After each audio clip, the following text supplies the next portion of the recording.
I saw your green, and I'm like, oh, I kind of wanted to get a green. You got and the mic it just one. happened to come in this way, so I think my mom just ordered the wrong one. So I'm okay with it though. I love this. Matches my hat. It goes with this outfit. Hello, ladies and gentlemen. How do you know we're live? It says it. Yes, hello, ladies and gentlemen. I have no fucking idea what episode number this is. I literally have no idea. We've done so many in the past little while with reviews and whatnot. I am the 5 o'clock shadow, Travis Snell. Using the new words. Mm-hmm.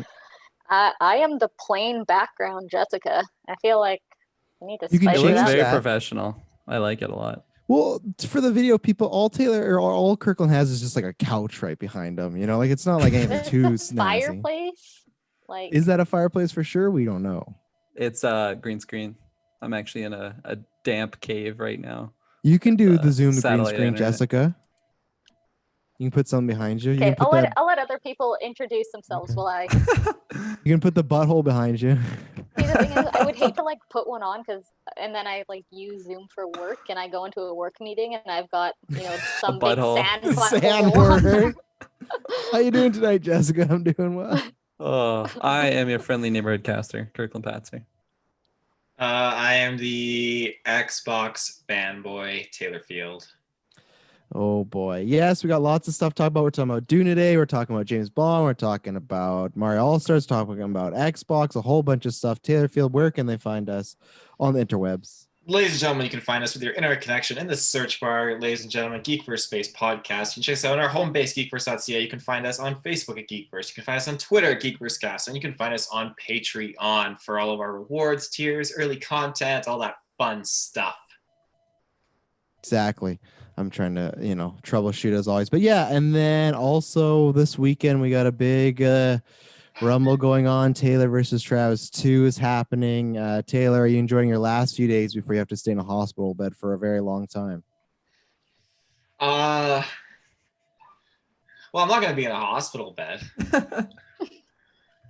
I mean, I'm looking forward to it. I know lots of people are getting hyped up. I got lots of people on my side. Carl Ritchie, shout outs to him. He's joined my side. He's joined Team Taylor. The fans are with me. Just like they're always with me in the gauntlet tournaments, the fans are with me now. I don't know. Yeah, and that worked out for you then. That worked out. You finished last or second last every time. And Kirklin as well, too. You're refereeing this thing. I expect you to call it right down the middle, correct? Oh, of course. I would only ever call a fair game. Come on. I swore an oath as a wrestling referee to be as clean as soap. That's not a good that's not I'm not trusting that. Let's see here. Anything else before we get in this? I'm trying to think. Taylor, anything else that's popping off lately? Anything else? Ooh, it's just a lot of exciting news. You can just say no if you don't think so. That's fine. But yeah, so what we're doing right now is we're going to do a newscast. We're going to start with Dune. This is a very anticipated movie. This is the director, Denis Villeneuve. He has directed the newest Blade Runner. He directed Arrival. He directed Prisoners and a whole bunch of other stuff.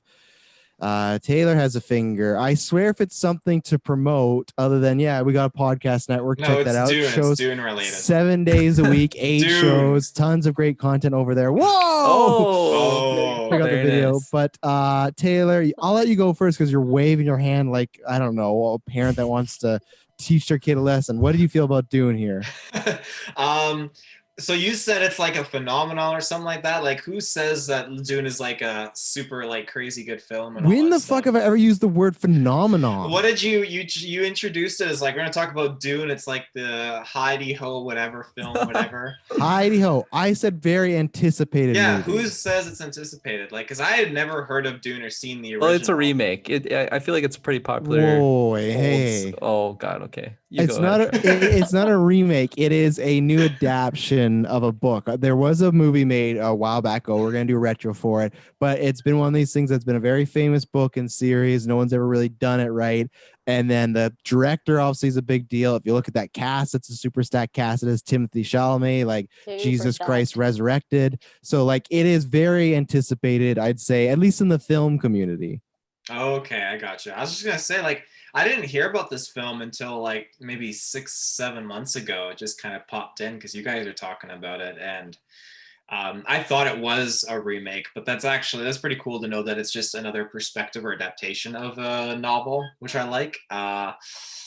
Yeah, the trailer was interesting. It has like a lot of sci-fi aspects going on, like not space battles, but battles with spaceships, which is equally as good for me. Um, and yeah, it just looks like the cast definitely was good. I was getting like, It was I felt definitely like good. I felt like Vin Diesel was gonna pop out. This gave me like Chronicles of Riddick vibes for some reason. I thought this is like feels like a anthology film in the universe or something like that.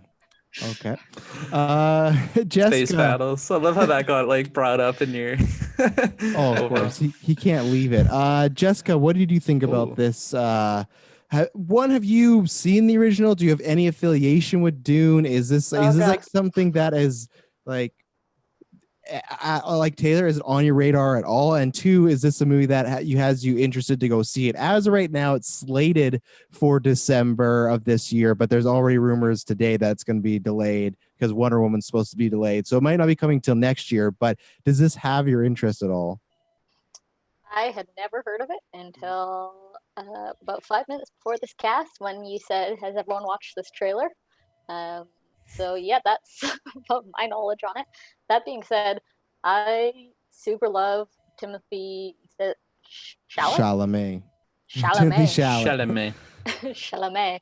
Chalamet. So I was super excited like as soon as I saw him, and then as you said, yeah, the cast is super stacked. I'm like, there was Vin Diesel. I don't know that guy who played Poe. I don't know his actual Vin name. Diesel was not in the trailer. Vin Diesel was not in the trailer. Taylor's gaslighting Jessica. Or am I trying to gaslight Travis? You know. Oh no, I don't want. I don't just want to be Go lit in, at all. go all in on the Vin Diesel. Yeah, there was that Batista. He's the bald guy, right? Yeah, he's the bald guy with. It looks like he's got the no eyebrows treatment, so that's always a tough gig to pull off. And then Zendaya. Zendaya. Sonata. I'm Sonata. We should play a game where we just show like actors and actresses, and then we get Jessica to guess. Yeah, guess the Dune cast and see how many they can get right. I'm the comic relief to this cast. There was probably other people that are supposed to be important. Anyway, I'm excited to see it. You can kind of guess by the name what the movie was about. I will say though, I wasn't necessarily expecting it to look so much like a butthole. Okay. Anyway, I'll just jump in when someone else goes. Kirklin Patzer. Yes. So probably I want to say like within 2 years ago, I was actually talking to some guys at work about Dune because I had never heard of the movie before. They're a bit older than me, and they were saying like this is like a must-watch sci-fi movie. Like, oh, everyone should see this, and I just had never heard of it. And then when I looked into it, I'm like, oh yeah, that's definitely dated. Who knows? Maybe one day it'll slip into the Geekverse retro, which just by happenstance, I guess we're doing that. And then when this remake was coming, I remember when we were talking about it on cast, I was I think I was just pretty interested from the cast, what was shown at the time, and just I'm all about sci-fi stuff. So like right away I was really into it. And then when more of the cast got revealed, I was just ever so more excited. But then COVID happened and my expectations for all movies releasing on time just went right out the window. So I am really excited to see this movie eventually. Who knows when that'll be? It'll probably get delayed, I'm assuming, kind of like all movies kind of are, but yeah, who knows? We'll see what happens. When are you two seeing Tenet? I mean, who knows? After I pet that good boy. What? Oh no. Apparently no one else saw it. I just seem like a weirdo. Just reaction. What are you talking about? I do apologize because I've been trying to fix a stream issue, so that's why I've been like, just you guys are carrying the cast. Like, great, but all I heard because of that boy. Yeah. What does that mean? There was a good boy on screen. There was a dog that walked by in the background, and Jessica reacted. On a dog and Kirklin's dog? Yeah, Kirklin, call your good boy. No, that's fine. Jeez. So what? Yeah. When are you two seeing Tenet at some point? I'm wondering. I don't know. Oh my god. That was like a jump scare. Man. Let's get that out Oh of me. my god. This is why you need to watch the live video version. Taylor's popping off. No. Okay. Yes. I'm not too sure when I'm seeing Tenet as of right now. I don't. Yeah. I have no other There he further is. answers. There he is. Come back, There's the Travis. dog. There he is. Is that your dog, Kirklin? It's someone's dog. That That's someone's dog. Just scrolling yeah. through my living Yeah. room. So Dune, I'm You never excited. even let me. Let you what? I You was ta- going to see Tenet, Okay.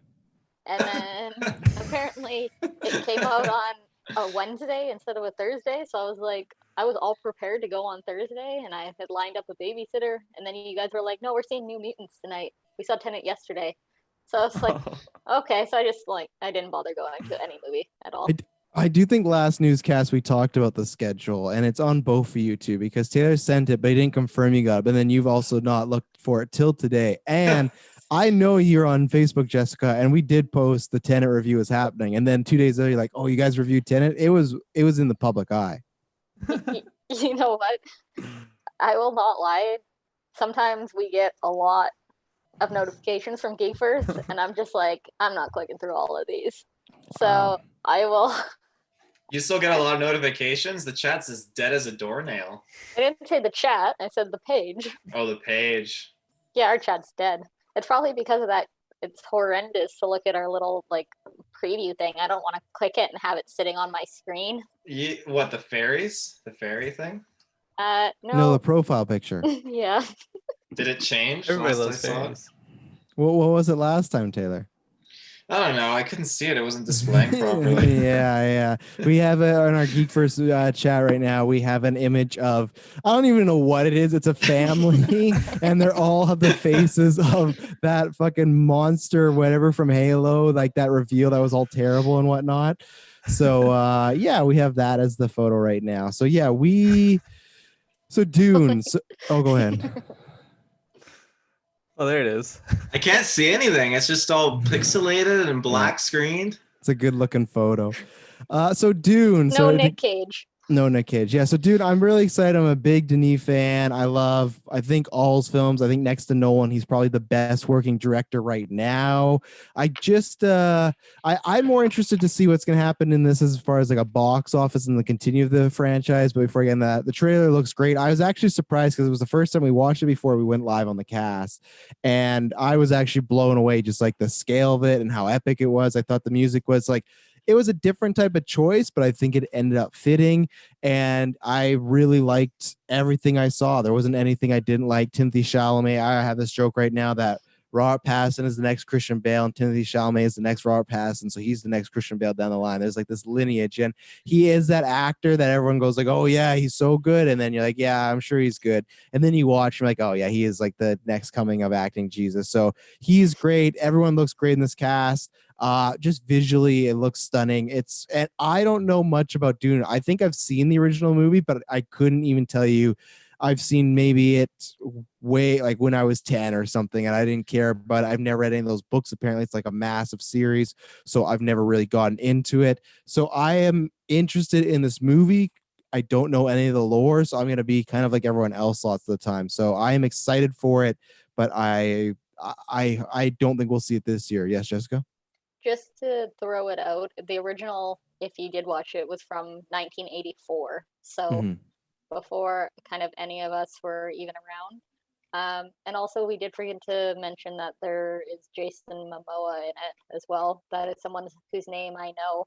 Be proud of his name. In this trailer, he's clean shaven and not clean shaven at 2 points. So I'm wondering there must be some time jumps and whatnot. Yeah. And like, what do we think? Like, because I don't know much about the story. What do we think about the actual plot of? Okay, this guy Timothy Chalamet is, I'd say, a prince, maybe like in this kind of definition, like he's a prince and he has this lineage, but now this lineage seems to be getting killed off. But at the same time, I feel like the trailer is kind of saying his lineage might be like a little shady or whatnot because they're taking over certain locations because their planets are dying. Like I said, I know nothing. So what do we think about like that plot point potentially of, I've heard it described as like Star Wars meet Game of Thrones, and that trailer did kind of give me those vibes. Yeah, I It's definitely funny agree with because you.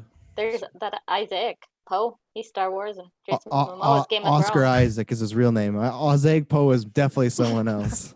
And the great Rebecca Hall, who was a Golden Geek winner. She won for Best Villain. Girl. Yeah, she's one of the best actresses, if not maybe the best actress in the world. Superhero I don't know if I would agree with that, but she's in my top 5 for sure. Yeah, I don't know what she's been in. You've probably not seen Dr. Sleep, have you? Oh, Did man, you gotta Rebecca watch. Hall? Isn't it Rebecca Ferguson? Yeah, you're right. Rebecca Hall's completely someone Look at different. that slam dunk. Just like There Isaiah Poe. Isaiah Poe. Yeah, Rebecca Ferguson. She was in Dr. Sleep, which is the sequel to The Shining. You've not seen any Mission Impossibles, I imagine. So yeah, that's where she got like a big kind of her name going up there. I'm trying to think what else. She was in the new Men in Black in some awful role. Just really bad. And then yeah, but she's a fantastic actress. So Kirklin, what were you gonna say about the trailer? Yeah, I basically agree with your guesstimations on kind of who his character is. It seems like he's some sort of royal lineage, but it's interesting because he even mentions in the trailer that his father's like acquiring a new planet, almost like a business dealing. So I don't know anything about the lore. I'm really interested in how they just simplify it for new time viewers, because I'm sure a lot of the audience that are going to go see this movie haven't actually seen the original, just like any and all of us. So I hope they do a good job at explaining it. I'm just thinking of like Black Panther and how well they flesh out like kind of the backstory of the Black Panthers, and just if you've never seen Black Panther before, it really just simplifies kind of who this guy is and like more about that world. So I hope they do something nice like that. Yeah, just from like the trailer, I'm like, this could be like a TV series in length. So I'm really curious on how the pacing goes, because this just seems like it takes you on such a long journey. Like we've noticed with Jason Momoa, like basically going from like clean shaven to shaven, clean shaven to facial hair. 5 o'clock shadow. That's what he had. He had the 5 o'clock shadow. Maybe he shaves and then it's back at 5 o'clock. You know, if people don't know before cast, the reason we keep referring this is because I didn't know what a 5 o'clock shadow actually meant. I thought it had something to do with the hair or something. I think I may confuse it for like a widow's peak, but yeah, now I know. Yeah, so I am curious, like if there's time jumps or just the time length of this movie, like if it's set over a few days, few years, few whatever. So I'm just really excited for this movie. The cast just looks amazing. I'm a huge Zendaya fan, Rebecca Ferguson, Oscar Isaac, all those people. So let's go. You gotta love it's been 5 years, and I think when we started the newscast, we had the circle. We did do like the hands up, and it went away for a while, but it's back. It's back. So Jessica, yeah, what do you have to say? Well, first I want to say, yeah, thanks for showing me up with your saying all the names correctly. Also, we forgot to mention that Javier Bardem. Xavier Van Damme? Jessica, who the fuck is Xavier Van Damme? How much porn are you watching over there? Oh, Xavier Van Damme with Isaac Poe. Jean-Claude Van Damme's like cousin. Yeah, his cousin that didn't make it. Who's playing the main villain in this? Alexander Van Damme, man. And I don't know if Javier Bardem's main villain. Yeah, that's a good shot. Javier Bardem, phenomenal actors. And this movie's just like, they have just every like phenomenal actor working right now. It's just nuts. The budget for this must just well, be I'm trying to insane. find that out because I have a point to make about it after. But yeah, go ahead, Jessica, about Alexander. So I was just gonna say, everyone keeps talking about how Momoa goes from shaven to not shaven and this and that. Did anyone consider that it went the other way, where he just like shaves? And that's very possible. The trailer just moves things around. That's very possible. I just want to throw that out there. Like you're saying he shave. Like what do you mean? You're saying he has the hair and then he shaves, right? It's like a big battle coming up, so he's I think that could be it. I just thought the fresh. 5 o'clock shadow worked, you know, like you know, and Javier Bardem maybe had that going on. His face was like that, but we don't know what's underneath his clothes. You know, he might be shaving his chest hair or some other hair and whatnot. Jessica, what did you think about the actual plot of the trailer, though? The whole potential kingdoms taking over his family, because is Momoa supposed to be someone in his lineage? That's what I got. The protector is my guess. I don't know. So, Royal but not Guard, in the lineage? something like that. No, like just from very what tied I gathered, to the royal family. Like it sounded like his dad passed away or something, and then this was who he looked up to now, like his new like mentor or something. Oh, That's like kind of Momoa what is I- looking up to him? No, Oh, other way around. Yeah. But the only thing is, didn't they say his father was acquiring a planet? His father's Oscar that was- Isaac, right? Is it? Well, we don't know because they just said his heritage, and you saw like Oscar Isaac touching some rock. You know, I don't know what that means. That could be a big detail we've missed. I thought that Oscar Isaac was his dad because like when he mentions my father's acquiring a new planet, it shows a shot of Oscar Isaac like I just thought that was who he was talking about in reference to his father, but I could have been mistaken. Taylor, I mean, maybe he dies off, and because I mean, Oh, Jessica's. Uh-oh. I don't know. As much as there's lots of shots of all these kind of Ooh, Jessica's phone. Oh, there you go. What's You're that? back. You're back. as much as there's lots of shots of all these really important big name actors, there's not a lot of them all in scenes together except Yeah. for Mhm. Timothy and Jason, right? right. Yeah. So that's the reason why I think that they probably have some kind of important relationship, just because Mhm. they're really the only ones we see together in multiple shots. First name basis, Jessica is on there with with those two, Timothy and Jason. Taylor I Field. can't, if I start using full names, I'm gonna get in shit for saying things wrong again. That's true. Xavier Van Damme. They can't afford his budget. No, Too definitely expensive. that's Nick Cage's personal like stunt double.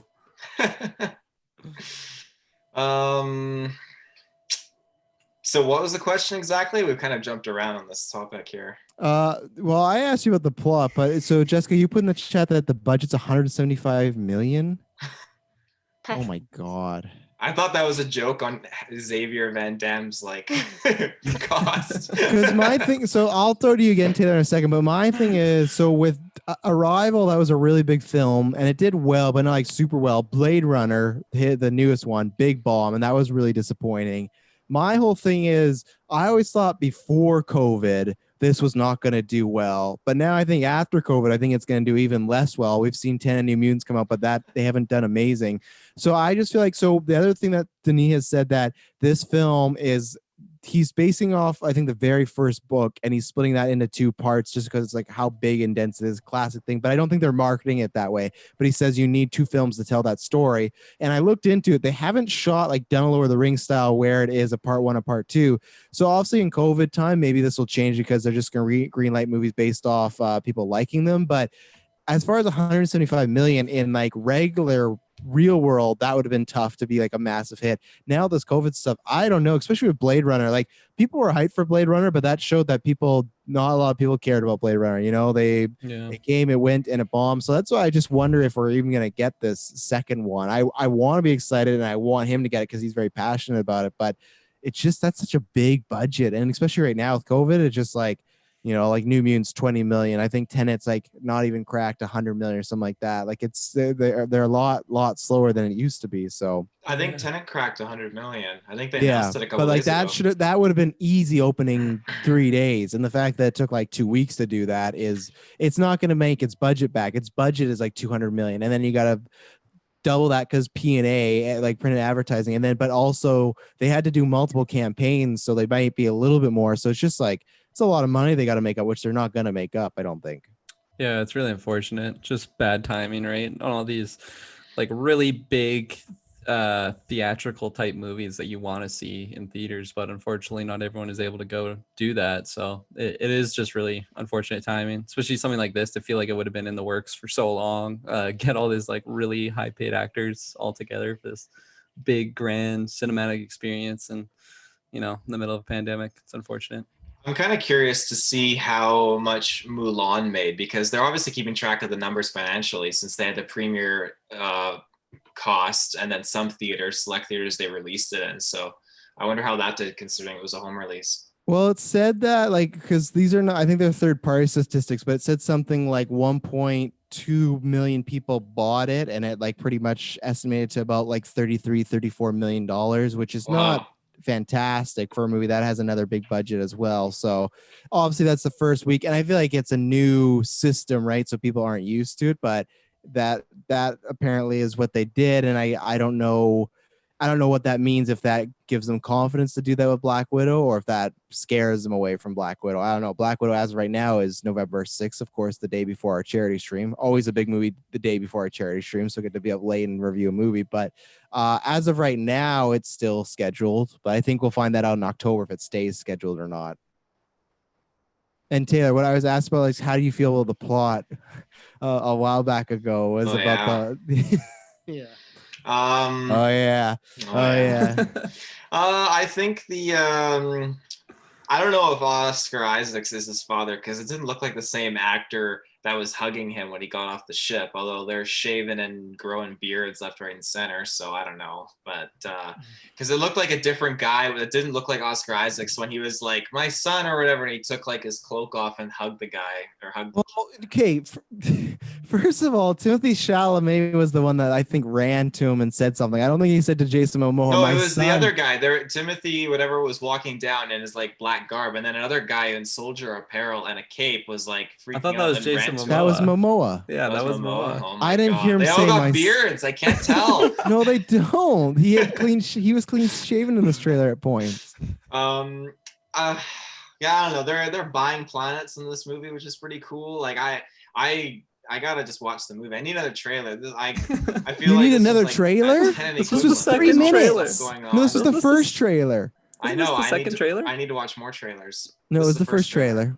But they had a teaser or something. Yeah, they had something. They had a 45-second teaser a few other days ago to announce the trailer. I see. Like, I'm sure that the worm has major significance if you read the books, but I'm just watching this trailer and this big worm pops out. Like, what is this in relevance to the story? Sarlacc yeah, well, pit. that I know of, because wherever they are in this like planet, the sandworms are like this always constant threat out there, because if you go out there, you're in immediate danger. So that is a big touchstone on the franchise. But that's what I do wonder, because I don't think Dune is one of these big franchises. And that's why I said even in pre-COVID world, I don't know how this would have done. Like, all of you said the same thing, like I found out about recently or in the past few months. And I think some of us are seeing it because either we like the actors or the director, but I just don't know how many people I don't think my mom's going to see Dune. My dad might, because but what if they've seen pretty what's it called? Little Women, and then they saw Timothy Chalamet. They love him. Timmy Chalamet. They see one trailer with his beautiful face on there. They're like, "Oh my god, I gotta see this movie. This looks like something similar to Star Wars. I just want to go see." Maybe. Oh, Zendaya's in it too. Oh man, Rebecca Ferguson. You know. And you think they're big enough stars that would have pulled them in? I mean, it's tough because I'm speaking for myself. And if I never knew anything about Dune, but I just saw this trailer, I'd be like, holy shit, I got to see this movie. I don't know what this is about, but let's get in there. Was that Shay walking behind you, Kirklin? It was a ghost. Okay, you should ask her who Timothée Chalamet is. Does she know who he is? She's seen Little Women, so I will ask her though when I see her. Yeah, do it right now. She's in the other room. Kirkland's so passive. Oh, let the dog be. Yeah. Oh, let Shay be. He's one of those unsolved mystery episodes where later on we're gonna find out that everyone's been dead the whole time, and he's like, "Oh yeah, they're in the room, moving around." Yeah, don't worry about them. They are ghosts. Go like smack. I don't know. I guess we'll see again. I don't know in COVID time what that means as far as it being a hit, but Kirkland's paranoid, checking over her shoulder now. Yeah, she's moving. Oh no, I thought I had her dead, but I'm gonna unmute and ask you who this person is. Mm-hmm. Say yes, you know them. Do you have an update there, Kirklin? I called for her, but she didn't reply. So wow, you got to get her in line, man. You know. Anything else to say on Dune? So Negative. what's the release date right now? December. And that was the original one, right? Yeah. It hasn't been pushed back. Yeah. Hasn't been pushed back as of yet. But even like I said, today there was rumors that Wonder Woman was going to take its slot and then Dune would get pushed back to a tentative date in 2021. Yeah, it's interesting. I feel like the smart thing to do is just push it back as far as you can for a movie like this, like high budget. I feel like that's the best course of action. Like, you know, who knows, maybe summertime 2021. Things are more settled down. Who knows? Like what could be the case? But I feel like if they were going that route, though, they would have made the announcement that they're pushing it back before releasing like a lengthy trailer that shows a lot of the movie. So who knows? Maybe they're committing. I don't know. Everyone did point out though that the trailer didn't have a date on it. Yeah, so there you They're go. playing it. They're definitely playing it safe. They don't want to show their cards yet. So, Smart, unlike Xbox. oh wow, we're gonna get. all part of the plan, Kirkland. Oh, I don't know about that. Yeah. Anything else on Dune? Nope. Nope. Let's get into. I don't know if Jessica's. I'll start with you. I doubt you watched this. Did you watch the James Bond trailer? No.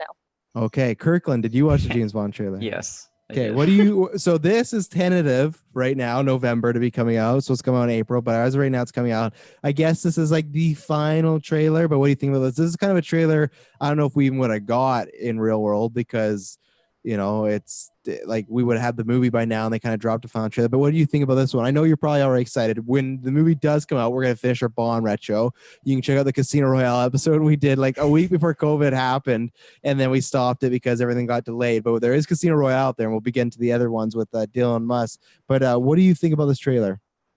Yeah, this trailer, it showed some of what we've already seen, and definitely a lot more than we've seen. And I'm super excited for this movie. As I was watching it, it just reminded me of watching like the latest Mission Impossible trailer and just getting so hyped. I feel like those two movies are just they're the two movies that'll keep coming out, and I keep getting excited for them. The child in me is just coming out for these super awesome action-packed films with these big AAA actors. You got Tom Cruise, Daniel Craig. They just get me hyped. So I am very, very excited for this movie. Saw a bit more of like Anna de Armas in there. Shout out to Dylan. She just looking great, kicking ass. I forget the blonde chick's name. She was in Mission Impossible, wasn't she? She is, and she's also in Death Stranding. Her name's like Louise Doy or something. Yeah, she's French. Like Seydoux or something like that. Yeah, it's something. Yeah, I really like her. I'm really excited to see her role in this movie and just the other cast that they're showing. I'm so excited for this movie. It's gonna be awesome. I'm excited to finish our retro as well. Yeah, that was a weird stop and start. So Taylor Field, what do you feel? Did you see this? I did. Okay, what do you think? Yeah, I don't know. I don't really know. I don't know. It's just another trailer. I mean, I feel like a lot of the scenes they played were just kind of rehashed from the other trailers, and it's like, oh, there's a couple new things sprinkled in, but like, I'm as excited as can be for James Bond. Wow, that does not sound excited. Why are you so down on it? I'm not down. I don't feel like they needed to put a trailer out. I feel like it's kind of irrelevant. Like just reminding us, we're gonna spend another like $500,000, piece together one more trailer for all you guys, just so you can remember that we're still here. Well, they have to do that though, because they got to remind people that it's coming out. But like New Mutants didn't do that. Tenet didn't. Yeah, they did. Yeah, they did. Both during COVID. Yes, both New Mutants and Tenet got new trailers. We just didn't cover them because we are already doing other things. But they did get trailers. Yes, you can go look at them. Check their YouTubes. What about Mulan? I think it did too. I'm pretty sure it did. Are your chair all right there, Taylor? Yeah, why? You just adjusted like 10 times. You're looking like a ventriloquist puppet. It's squeaky too. I know. I gotta lube it up.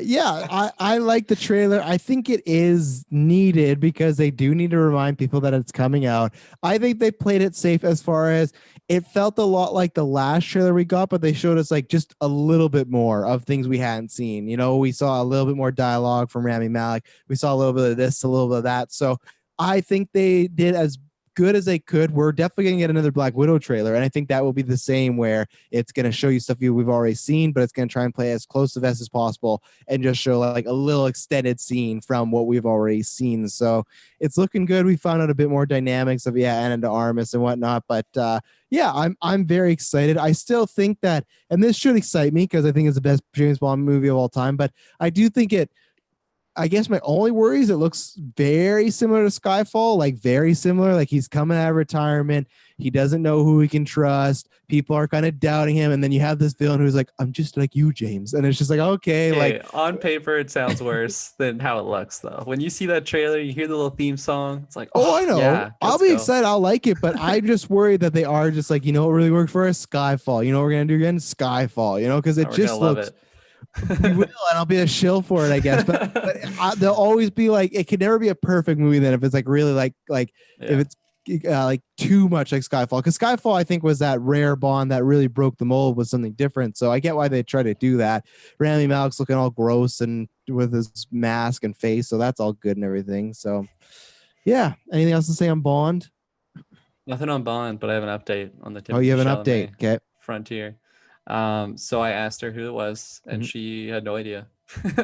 She shook her head, blah blah blah. I showed her a photo. I'm like, he's in Little Women. She's like, oh yeah, I love him. So see, if you just show him on screen, which he's in most of the trailer, people are gonna want to go see this movie. Okay, but the thing is, she's like, you not going to any movie right now. Is she seeking out the Dune trailer? She's not seeking out any trailers. Well, anytime she sees trailers, it's because of me.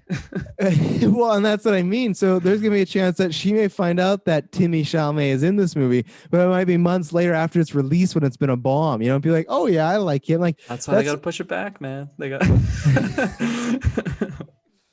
Maybe. I know you're not in their board meetings, but that's just my opinion. No.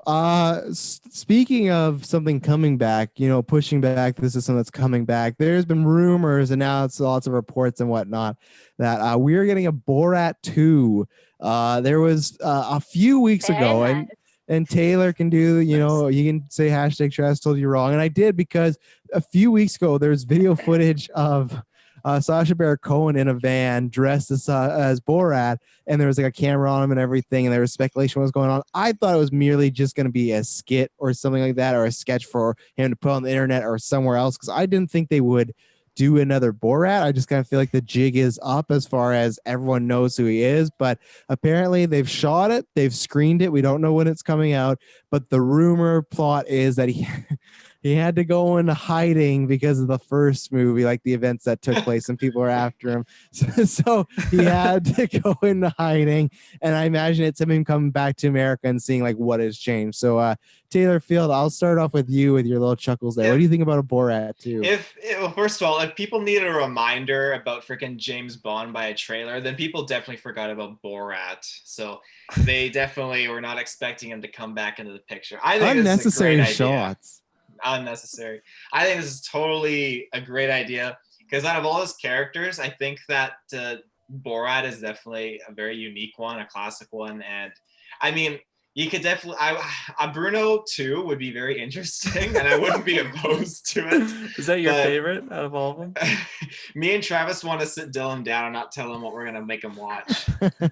Does he refuse to watch that movie? He does. He's never seen it, so I don't think I think he knows. Oh yeah, we'll have to do a watch. So Bruno is his most underrated movie of all time. The only reason it was not as big as a hit is because it made a bunch of straight guys very uncomfortable with their sexuality. That's the only reason why, and that's why it wasn't like Borat. It's like, oh, it's funny, he's being offensive. This was a lot of dudes being like, oh no, like I don't feel this way. Like no, that's not the thing. But it's like it doesn't like. I don't know. People reacted very weird. Some people Jimmy just said it wasn't as funny as Borat. That's fine. I can see that, but not enough people watch Bruno. Bruno, man, any movie to feature a talking penis is you got my vote. So, but yeah, Borat is just I always got a kick out of the storyline. I remember I was really too young to watch it. Finally, I got like we all were. Yeah, I know. Yeah, I got old enough that I could watch it. I just remember the whole Pamela Anderson scenario with it, which is just complete rowdiness. And what else in that storyline? Just the weird like things he would do. I love the bathing suit he would wear. That's just like such a classic. That's such a classic. So I hope that makes a recurrence in this. And I don't want to say like I feel like I feel like the world is ready for a Borat 2. Well, no, because Borat is very politically incorrect, and there's a lot of people that are very sensitive to things these days, and that's very justified in many aspects for sure. So it's interesting to see how this movie is going to do, depending like what are they going to be tackling in this film, because at the time when Borat 1 came out, I feel like they tackled many different things, and Sacha Baron Cohen, he tackles those uncomfortable topics that, you know, are very undisclosed or frowned upon in his films, and it'll be there it is. Very nice. So I'm very curious to see what they're tackling in this film and how people are going to accept it, basically. I think there is a lot of stuff that is offensive, but I think what I think you will have that, but I think for me, Sacha Baron Cohen always does it weirdly in a tastefully way, in my opinion. But I think what this is gonna be more centered around is if you didn't think if you thought the first movie was political, I think this movie is going to be very political. Yeah. This is gonna have a lot of stuff to do with Trump. We're not gonna make this political podcast, but a lot of stuff to do with Americans and stuff. If people watched Who Is America, another series of his that was very underrated, he played a bunch of new characters and he got a bunch of real people into trouble by making them say stuff and everything. I think it'll be very, very politically focused or charged, even more than the first one. You said that it's tasteful. Do you mean his Borat character or just his humor? I feel like his humor, because I feel like he is offensive. Okay, at times, yeah, there's just him naked wrestling with a dude. I get that, but you find it tasteful of him sitting around a campfire with a bunch of straight guys and Bruno and talking. Yes, because my point with his humor is he doesn't go for. There's some movies where he does this, but for me in Borat, Bruno, there's definitely some outrageous, like when he's just giving a ghost a blowjob. Like, yeah, that doesn't make any sense. But I mean, like, lots of the humor, in my opinion, is to make a point. It's very outlandish and it's very uncomfortable. But the point of the whole him and Bruno pretending to be a gay guy talking around a bunch of rednecks who hate gay guys about trying to make them feel uncomfortable. The point was these guys shouldn't feel uncomfortable, and maybe that these guys are kind of hiding something just because they're just so like heterosexual, like this is the way, like it just shows like how pointless and petty it is. So that's what I think he doesn't always do, but I think most of his humor in Borat and Bruno, when it's uncomfortable because it's very true and people just don't want to say that, you know? Yeah, that's good points. Yeah, just commenting. I mean, it's interesting because we all recently watched Scary Movie at Travis's house that went down, and I was just like thinking to myself, like, man, they could never make a movie like this today. Like, it would not work. It would not make money. It would be a bomb. Like, it would just be such a controversial type of movie. And like Borat, in my eyes, is just kind of in that category as well. I feel like Scary Movie, they go over just so many different types of things, whereas Borat's just kind of following that one character and hitting like kind of a certain theme on whoever he's playing or portraying in his movies. I love Borat. I don't think I've seen Bruno, like I said before. Oh. The other one I saw was the one where he's a dictator. I totally forget what it's called. The Dictator. Oh, okay. Well, there you go. But Have you seen Ali G? No. Oh, Ali, you should borrow from me. It's only 12 episodes. It's HBO. Well, you're talking about the movie, right, Taylor? I was talking about the movie, yeah. Yeah, have you ever seen the TV show he did on HBO first? No, I'd like to. Oh, it's so good because the show has him, Bruno, and Borat. He plays all the characters. It's so good. He's so fucking good. There's actually an interview with Donald Trump on the Ali G show, so screen share all 12 episodes. Pre-COVID? Yeah, and get our fucking get everything taken. It is pre-COVID Trump, yeah. Or like, sorry, I meant to say is like pre-electoral. Pre-election Trump. Yeah, oh yeah, like, you know, pre-COVID Trump. Everybody. I like that. No, I'm not gonna make it political, but it's like, yeah, before COVID, he was a really great guy. You know, Fanboy Clay, and shout out to Fanboy Clay. He follows the network and follows us. He said, I'm not a fan of Borat, but after 2020, we need a sequel. And I think a lot of people are in that mindset where I think there's just there's just tons of material there. It's kind of endless, the potential that he could be doing. So no, totally. I'm down. I'll see it for sure. I love that movie. It's just so quotable. Like Taylor was mentioning, like we just all were so young, way too young to watch these movies. But like I remember quoting these movies in like elementary school and like looking back on that, picturing like someone's less than 11 years old, like just quoting these movies. Like, oh my God, that's hilarious. But and stuff like classic when you're a kid, you don't even know, like now knowing what like a long hanging sleeve of wizard is, you know, like I remember that. Like 8th grade. There was so much stuff that it's just like now when you watch you go, oh, I fully understand that now, you know. So Jessica, are you a fan of Borat, and are you a fan of us getting a sequel? So it came out in 2006, so 14 years ago. Yeah, so that's a big jump. So I was 14 and I was in Vancouver visiting my dad, and he's like, oh, we'll go to the movies. Oh, and no. 14, didn't know what it was, sat beside my dad and watched that. I think it emotionally scarred me because I haven't watched it again since, but I remember in between the awkwardness, I thought it was hilarious. So That being said, like I didn't watch Bruno with him or anything like that. After that, it was a one-time experience. But I am excited that there's a second one coming out.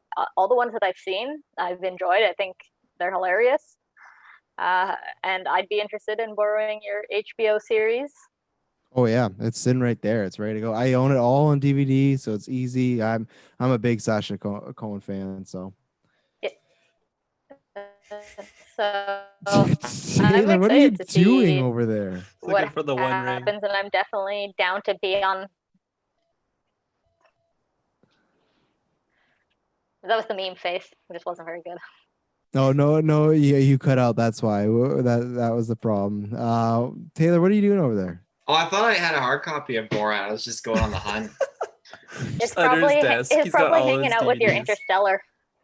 Yeah, that's exactly where it is. I love that we're in the middle of a podcast and he has to go fucking look for a hard copy of a DVD. Like people, you gotta prove that you own it, and you don't. Show it for the fans.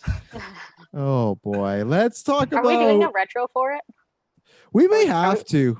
I think those should be watch-alongs. Actually, I think I'll have everyone over and we'll sit down and watch. And maybe like a Sacha Baron Cohen watch-along.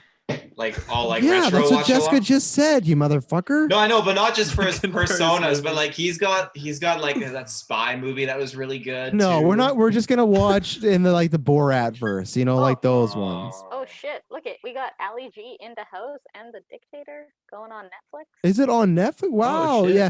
The movie, I would say his Ali G movie is the weakest out of the ones he did the characters to movies, because that was the other thing with The Dictator. I liked it, but I like it better when he does do the mix of storyline and real people. Obviously, it's harder because Sacha Baron Cohen is him and he's more famous, and I feel it's always hard for him to do that. But I loved those mix where the Ali G show is literally just about him being a gangster and just being shitty at being a gangster and whatnot. It's still good stuff, but yeah, maybe I'll do that. That might have to be a Patreon watch along, because I don't know how many people, if they would find that too offensive or whatnot. But yeah, I had a similar experience when I saw a scary movie. I saw that with my mom for the first time, and I just remember that sex scene of when Cindy just drains Bobby's life force in that bedroom, and just sitting beside my mom and just being like, it felt like an eternity. Like however long Titanic is, times that by 10, and that's what that's such a short movie too. Oh yeah, but the movie went by fast, but that scene, no man, or like anything when they're like shaving her bush and stuff, like it was just it was some crazy times. How old were you when that came out? It's 2000, so it's probably like 8 or 9. Oh my gosh. Minus 14 so young. from your current age. What? Minus 14 from your current age. So I was probably like 2 or something like that. Yeah. So you know what? I have no transition for this because it's just fucking stupid.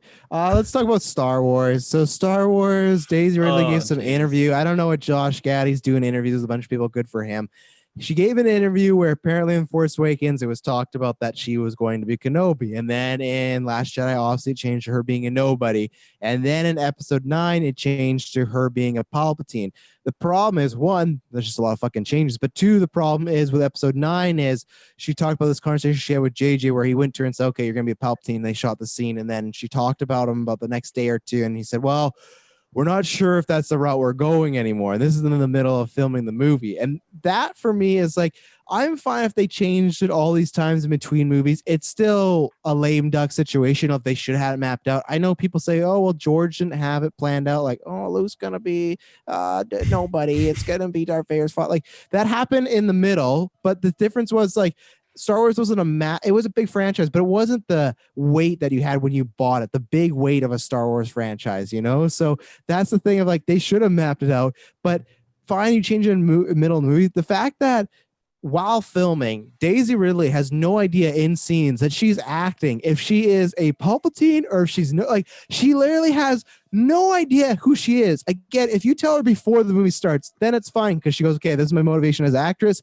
I'm Palpatine's daughter. Here we go. I'm not agreeing with it, but here we go. But to, in the middle of the movie, be like, yeah, you might be that, but you might not be. Well, we don't know. Doesn't that kind of go with the character of being not knowing who she is? But you have to, you got to give the actress and actor like a chance to portray those emotions of being a Palpatine or something like that. Like, yeah.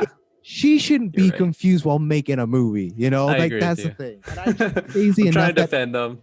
I trust her enough that if she knows this information, she can act that. Because nothing was wrong with her performance in these movies. She was great, and that's what frustrates me in Rise of Skywalker. Somehow she gave a great performance with all this shit. But Kirklin, I'll throw to you first because you threw a Steve Harvey gif at me, and you threw an Office gif at me today, talking about Rey's unintentionally, but parentage. it worked out. And then also Daisy Ridley says she has no plans to return to Star Wars, but never say never. Yeah, just I was so just like, what's the point of even talking about this? Like, you could go on and on about movies. Like, you could go the very first Star Wars movie, be like, oh, what happened if this guy was possibly attached to this person? It's just like, does that even matter? Like, it was made. We saw what we saw. Go talk about your own fan theories if you want, but like these little conversations that we're hearing on, like just like behind the scenes stuff, it like for me personally, it does not matter. I don't know. I don't really have much to say on it. Wow, Jessica. Yeah, I mean, I kind of agree with what Kirklin was saying. I mean, the audience didn't really know anyway, so Apparently, the actors or did not director, cast, crew, no one just fucking knew. Well, I mean, I feel like you should be able to do your job as an actor or an actress without knowing. Especially like you get times where they record scenes out of order, and I don't know. I think that to me, it doesn't necessarily matter. And I mean, especially she's not coming back anymore, right? She said that she's not signing any more contracts. So, but she said never say never. So I wouldn't say that she's done completely. She gets that Mark Hamill like return to the series contract. I do think we'll see Daisy Ridley again one day. I honestly do. And Kylo? No, I think Adam Driver had enough of this fucking experience. Because rumor is, again, with this Palpatine stuff, that because they added in the movie late, it was so late in the game that they had to send a sound crew to his house, and he had to go into his home closet and record the line, "You're a Palpatine," and like he had to like he put a coat jacket over his mouth to like give himself the Kylo Ren muffle. Like, this is what I mean, and I understand. That's so bad. Katie, like that's an actual thing. That's a rumor that's been around for a while. I think it might actually be true, but that's the thing. Like Kay said the same thing as you two. It's kind of like it happened, move on. I'm fine to move on. This thing I'm just pissed that the more I hear about this is just like you had Star Wars. I think MCU's eclipsed it, but at that point, to me, the biggest franchise of all time. And it's just like the care that you showed with it. I guess to me, I bring up it's just because like, what do we have in the future? I know we have Obi-Wan, Mandalorian. I hope those are great, but it's just like, it just gets me so bummed. We're in the middle. I was always defending it. And I'm not somebody that has like lost my love of Star Wars. I still do, but I think we talked about this a few weeks ago. I've lost my excitement for it for sure. Like hearing these type of stories where to me, it's just like, I know some people go like, oh, the MCU's too planned out, but it's like, this is the reason why it's planned out. So you don't have people go in their fucking house closet to re-record lines, Wasn't there a director change? Yeah, there was the guy who did the Jurassic World movie was supposed to do episode 9, and then JJ was doing it. But then also there's apparently lots of script changes because Disney didn't like the reaction to Last Jedi, so they wanted them to maybe change a bunch of stuff, which is another reason why Rise of Skywalker is just a mess of a film. Yeah. So could that be the reason that there was a bunch of changes? Is because JJ came in late and was 100%, yeah. So I mean, you kind of got to give some slack there. You can delay a movie though, Jessica. Not. I think just like the whole. But they didn't know that then. We got to get this out. Like, luckily, they did come before COVID. It made its like $1 billion. But if before then, it just is like, it was just they're always like, we announced it. It has to be 2 years apart. Like, we got to hit it. It's just like, again, because COVID, they're laughing now. But let's say COVID never happened. It's just like, if we would have just had like a little bit more, like you didn't have to rush it, like just take some time. But yeah, it's interesting. I feel like the whole like new trilogy that they did with Disney, like by bringing back something that's so gargantuan in size as series of Star Wars, like you're just opening up Pandora's box where no matter what they do, everyone's going to be complaining no matter what. But like, it is such a big series that for them to not really have like a solid plan for like just 3 movies, like totally disregard their anthology films that they did, Solo, Rogue One, like all of that stuff to the side. I agree with you, Travis. I feel like they almost like, I think they should have been like Marvel structured level where like they can at least produce 3 movies that are gonna go together just like the original trilogy did. And like when you watch the original trilogy, there's no like, wait, what the hell happened to this person? Oh no, so they're related to this and then this. Like, I don't know. The more I've had time to like stew on it, it's definitely just like irked me more and more. So yeah, I definitely agree with you there. I'm the same way. We're always in the moment. I was like, oh yeah, and even my review of Rise of Skywalker, I think I gave it like a 7. And Oh I still yeah, don't I know was where super positive on it. Yeah, too. I still don't know where I would be as far as like an enjoyment score, because I always kind of give that like there's great moments and scenes and acting in it, but like as a film, I think it's like it's a fail as a film and it's poorly made. But Taylor, what do you feel about all this business? Also, we've talked about some of this before, but the race stuff specifically. So for me, like I needed to watch Rise of Skywalker a few more times, and I stand by the fact that my appreciation and enjoyment of it developed after watching it a few more times. It definitely, I was excited after the first watch, but it wasn't like I wasn't confident to how I felt about it. That being said, I still like the movie, and to me, it feels like at the end of the day, not at all like the original trilogy. And it feels like it's got a little bit of that wackiness that the prequels had, and its own kind of like trajectory, I guess you could say. But to me, it feels like a Star Wars film. So when you have these people coming forward with all of this information, I think it is important and relevant, because I think everyone's just speculating based on what they saw of the movie, like, oh, the movie was a mess. And that's what people are saying. I think when you have official proof of these people that worked on the film saying that was a mess, then that adds so much more weight to the fact that, okay, it sheds the light on the, because I'm not going to believe a random Joe Blow in the street like, oh, that movie was such a mess. I want to hear the actual facts from the cast and crew members that are saying this movie, whether or not you were going to be a Palpatine or a Kenobi, it was just such a mess that we didn't know. I think that has weight to it, and it lets the people know that, okay, Disney needs to be held accountable for just having such a train wreck of a trilogy. And if you can't properly deliver 3 movies, then you have bigger problems going on. And it really goes to show, like, I think Force Awakens was a great way to kickstart what they were doing with. Yes, it had similarities, all that whatever dilemma, but it definitely set us off on a path that was going down a great direction. And to me personally, with Rogue One coming out, it got even better. And then when we got to Last Jedi, like, obviously it's very mixed, but that's like that for me. Star Wars, this trilogy with Last Jedi, is going to be the most controversial thing I've seen in like a fan base, where it's just been so split down the center, and you can see a clear twist in how the directors are doing things. That right there just goes to show where, like, I like Last Jedi, but you could just see that the stories were just breaking apart in different ways, and that consistency is gone. Whereas when you watch Empire, when you watch Attack of the Clones, even in the prequel, there's a huge time jump, but it still feels like it's a cohesive story at times, where they're going in this certain trajectory. One writer, that's why. Yeah, one writer. There you like go. There's multiple writers, but like the main guy is always George, and then George and somebody, right? I don't agree with all George's stuff. I think the prequels have a better story than this trilogy, because it's like it's not executed that way and it's not acted that way, but from the point A to point B, there's more of a vision, like, okay, we're going to start here and we're going to get there. Or this, it just feels like after The Force Awakens, they didn't have like an ending point. They're just like, I always saw it like when we saw Force Awakens, like, oh, I can't wait to see what they got next. And it's just like, it feels like the day after Force Awakens, they didn't even know. It's like, wow, that was great. We hit a home run. What should we do next? Well, I don't know. I guess we'll figure that out, and yeah, I mean, I am a very big advocate for the fact that I think Episode 9 should have been put into 2 parts. They should have just done it was such a rushed film at times, but if that story was slowed down and they didn't just dump Palpatine right on us right away in that film, but let's say Episode 9 was building up to the fact that, if they built up to that fact that, okay, Palpatine is rumored to be coming back, and then drop in Episode 10 where Palpatine just pops back into the picture, I think that would have been awesome. It would have built that hype back up.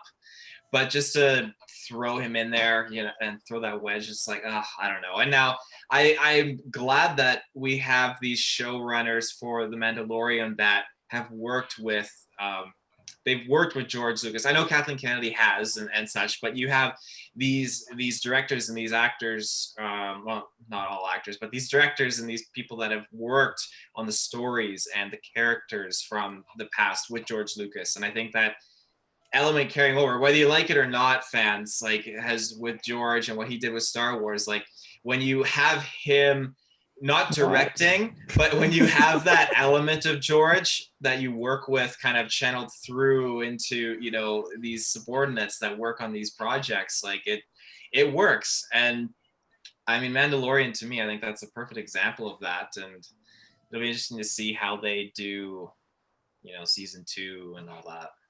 October 30th.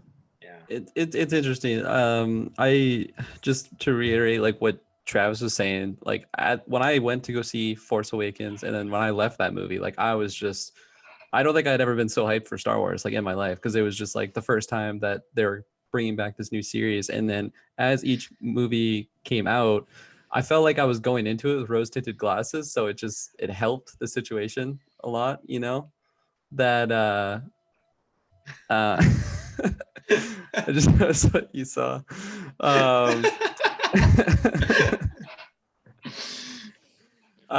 So yeah, I went into each new movie like with rose tinted glasses, just hoping that it would be good, hoping that I would have those Star Wars love. And I felt like every time I left that theater, I just got less and less excited for the series that has just been so part of my life for so long. It's really unfortunate that it's going that way. And I don't think I'm ever going to be that excited for Star Wars again. Yeah, you honestly. will. Mandalorian got you excited, didn't it?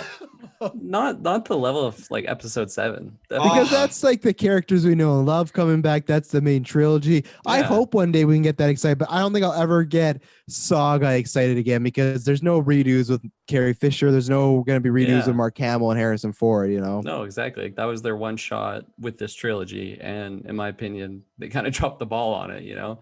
So episode 7 is great. And like if you listen to our reviews, like a lot of the time I will stand by what I was saying on there. Like I did enjoy myself in that moment, just being sitting in the theater, seeing that crawl of the credits, and then getting like the theme that we all know and love, and seeing these characters again, hearing those blaster shots. Like it's just such a good experience, but I'll never be at that excitement again.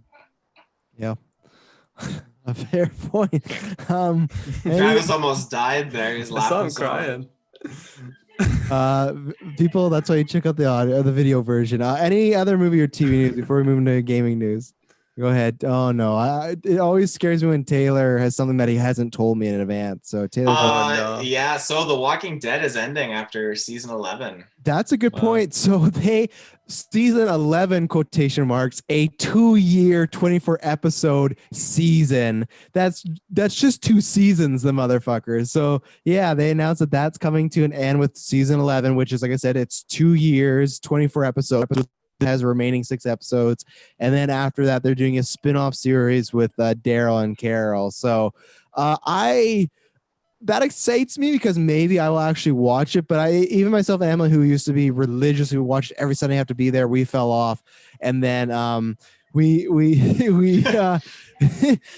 we tried again when there was able to binge, and we just couldn't. And I don't know, I know they're still fucking saying they're working on that Rick Grimes movie. I don't know if haven't heard about that in years, so I don't even know like if a they're doing detective that. show. This is terrible.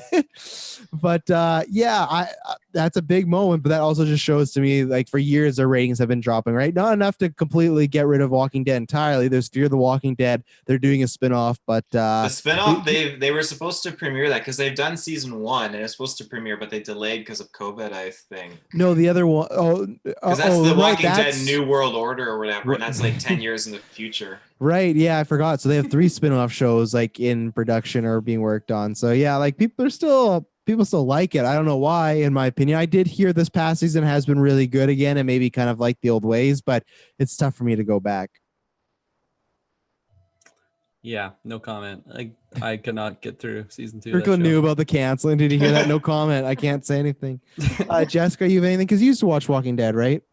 Yeah, I was like you. Every Sunday I was there. Was super excited when they were announcing like that they were doing spin-offs and The Rick Grimes show. Were you excited for that? Or movie? Movies, Rick trilogy. Grimes show. It's a no. It is. That's what Yeah. they've said. It's a trilogy. No, I don't believe that. Definitely Yeah. not after COVID. That just got cut. It is still being worked on, I can confirm. Oh, you have sources too now. You and Grimes. Kirkland. What's with your Walking Dead sources? Pass us some scoops. Walking Dead. Good name for the show. I don't remember when I stopped watching, but What? it definitely Why What? did Kirkland just say Walking Dead? Good name for the show. It's just because the show is Walking Dead. Like no one's like it's just losing okay. viewers. You know, that is totally just pulling that out of my ass. By the way, it's not fact checked whatsoever. I'm just assuming. Got it. You should Jessica? shove things up your ass, Kirkland. Ooh. It's not on cast. You should see that sandworm. Well, you said he pulled it out of his ass, so obviously he was shoving things up there. It's up there with that plant.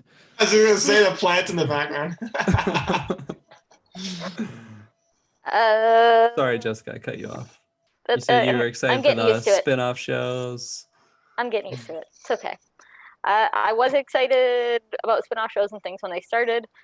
They made it to the compound. I don't know. I think I maybe made it to like season 7. That's pretty far. Honestly, I saw the announcement today and I was just like, it's about time. It's dead. It was about Walking time Dead. a few years ago. Yeah. Yeah. So I have no interest in continuing to watch Carol. I didn't like her. Daryl? So, no, Carol. But what about Daryl? Daryl's in the show as well. It's a Daryl Carol spinoff. Yeah, I like Daryl, but not enough to redeem Carol. 50%. 50%. 49%. 50% though. It's half of Daryl, you know. So yeah, good call out, Taylor, for mentioning that. But it's time. Put it to rest. It's time. Kirkland, did you actually have news, or were you just mocking Taylor earlier with your finger? He was Yeah, mocking me. I was just red rumming. I was like pointing at him, making sure that you guys. I You're don't know pointing where at he is. Jessica for me. Yeah, me Yeah, too. You're pointing Where's at no one this? for me. No one. Is he above me? That's You're me. pointing at Travis for me. Yeah. Oh, okay. Well, fuck you. Whoa. Taylor is this way for me. Oh, you're pointing down away from me. It doesn't matter. I Doesn't mean, matter. it kind of matters. Moving on to video game news, we got a big reveal: the Xbox Series X and the Xbox Series S. So this was, I think it was Monday, leaked somehow. Some fucking leaker even got like It's their probably Phil Spencer. advertising it. video and stuff It's like their marketing that. Like, ploy, I'm telling you. I don't know about that, but so they revealed that there's going to be the Xbox Series X and the Xbox Series S is coming out November 10th, pre-order starting September 22nd. The Series S, which is the smaller version, the non 4K version, the non-discless or the discless version, will be $299. And then American. okay, yeah. I just go off what their website says. I think everyone else can figure it out. This after. guy posted the prices for both consoles earlier on the Geekers page. He didn't put any caption with it though. It's like nothing, like no release date, nothing, just an image. That's what you put up earlier. When? This morning, I had to go in and put like, oh, this is the price Canadian and American for the X and the S, and the release date's November 10th. Because I looked, I was on the page, like I'll post it, like, oh, you just put an image on here. So I edited it in the caption. Oh, 2 kids is really getting to me. That was the one too that he just like all he put was the prices revealed or something like that. Like and then it was just American. Like there was no actual conversion or Well, anything. I only put the American because that's the leading company, and most of our viewers and Facebookers are all American. Okay, it's the are way it Canadian. goes. We are Canadian, but we're going with the majority of the audience here. And I don't even know. I feel like, Taylor, you just copy and paste stuff. Like you going, it's official. That's not your post. That's completely just off some blog Did post. I put right it's there. official in there? Well, I'm going to copy and paste the price. So I can't yeah, see? rewrite $4.99 in any other way. Okay, no, you know what? Go fuck yourself. So here's what I posted. I posted the release date and when pre-orders can happening. And then also I posted the fucking picture. And you know what the picture says? You can go to our Facebook, check it out. It has the prices. So I don't need to go fucking type it out because, oh, he didn't put $4.99 and $2.99. They're not gonna know. They're not gonna know what the price is. It's on the picture, you dipshit. If you Man, say this it Saturday you're actually, done for. You're a dead man. it What? says posted by Taylor Field because I made the last edit of the release date and the prices on there in Canadian dollars. You just put the image of the American No, that's a prices. complete fabrication. No, I it know says that I posted by Taylor Field because I made the edit after you posted the image. I posted the extra comments or caption in there. that doesn't make any sense to me. I think that's a falsehood. You may just delete my post, but I remember specifically putting that stuff. So nice try. No, you did nothing. It's published by you and there's no caption. Oh, there you go. See? Boom! Check then the facts. And then Where's it's that edited by from? Taylor where he adds He adds this up. Oh, it's Oh, not gonna let me no. show. Jessica coming in with that scoop. Thank you, Jessica. Look at that, Travis. And yeah, so he updated it with the prices, and then he also updated it with the release date and the pre-order start link. So Oh, that's really interesting. I wonder what happened there. Oh. So the Xbox Series X and the Xbox Series S has been renewed. Taylor, we'll start with you. You're Mr. Xbox. What do you think about? Also, we'd heard rumors about a smaller console that's been confirmed. So, what do you think about that? What do you think about the price? What do you think about all this enchilada? All this enchilada. There's a lot of beans in this, so I'm excited. I mean, if it was anything over, the price of, like, if I was having dreams it was going to be $6.99, I was so terrified, and I'm glad that's not the case. So what, describe me that dream. Sweats. Yeah, describe me that dream. Was the number $6.99 chasing you? No, I had like 9 blankets on top of me. I was like really sweating, and it was like I was going to the store and I didn't have the money because it was $6.99, and I had to leave the store too, which is really upsetting. I didn't want to leave. I was forced. Question, very important question. These 9 blankets, is this in the dream or in real life? That's real life. So right now, when you're thinking about the console, all this lead up has been in the summer. It's been fucking scoldering hot here. Why are you having 9 blankets on in the middle of summer? It was 3 degrees last night. But that's chilly. Last night. We already had the price. Like, we had the rumored price. So it's like, what, this whole summer? You said this whole summer you've been terrified. No, this is a recent nightmare from like after we got the price drop. Within 24 hours. Within 24 hours, because when the Slim released, then I had the nightmare. It was terrifying. So, but I'm excited for this console. I think the Slim is fantastic. It's got the ray tracing. It's got the all that fancy jazz gizmos. 500, not 4K, which is fine. 500 something gigs of a hard drive space. Very small. And very small. But again, this is something that's going to work hand in hand with xCloud as well. So it's going to be probably leaning towards one of those things where you're essentially not even having to download the games. You're just streaming. Ever the spin doctor, Taylor is.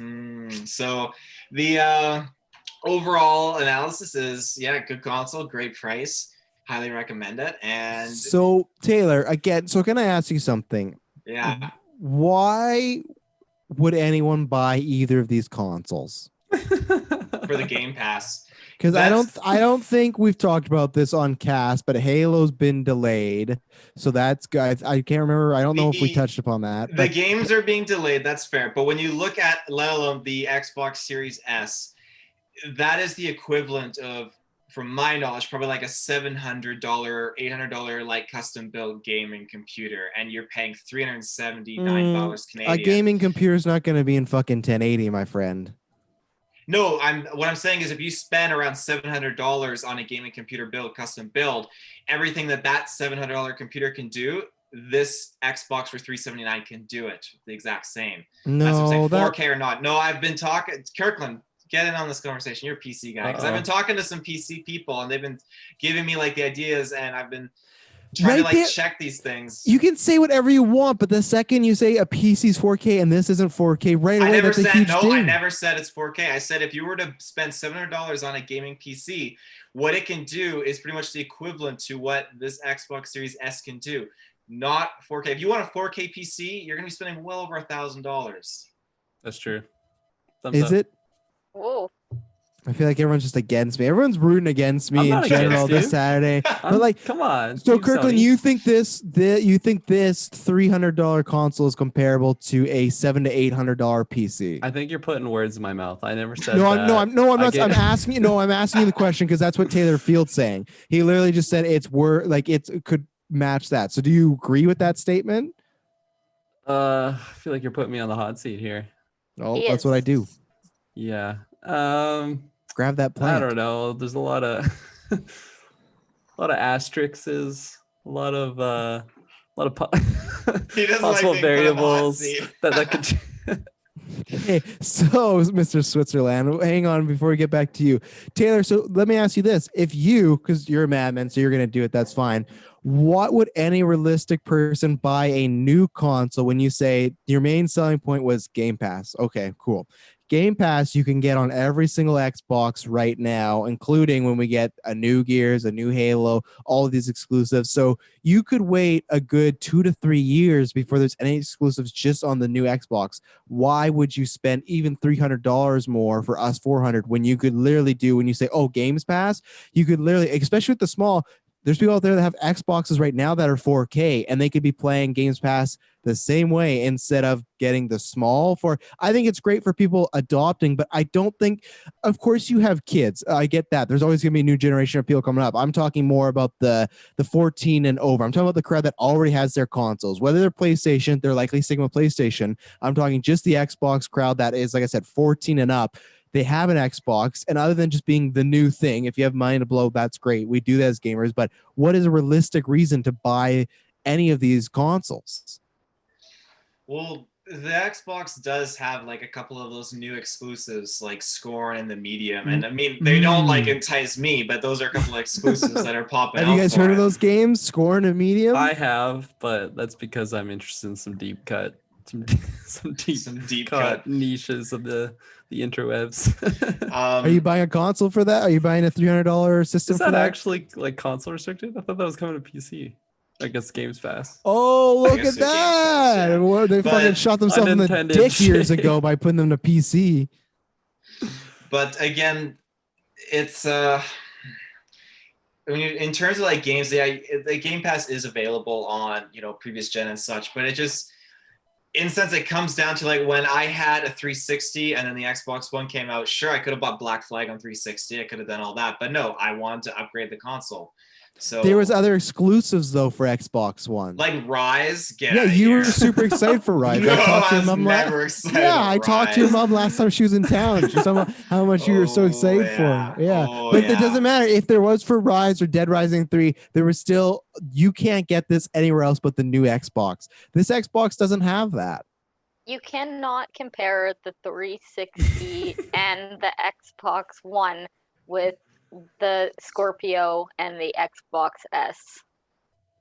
Like my in Scorpio. terms of games or in terms of power? Because if it's power, I'm not comparing it on that front. Well, no, that's what you're talking about. With, you know, when you had your 360 and Black Flag came out, you could have bought it on 360 or on the Xbox One. Well, that's comparing the same thing of Game Pass on the Scorpio to the new Xbox. That's what you're trying to make that comparison, is why you bought one to the other. But Taylor's trying to think his way out of here. The buying of it. He's just gonna leave the chat. Is that meme Yeah. of that chick with like the math equations going on? The buying of it is simply because I didn't need to buy an Xbox One at the time. I could have kept my 360. Like, if people could do here, they could decide to keep their Xbox Ones and not upgrade, for sure.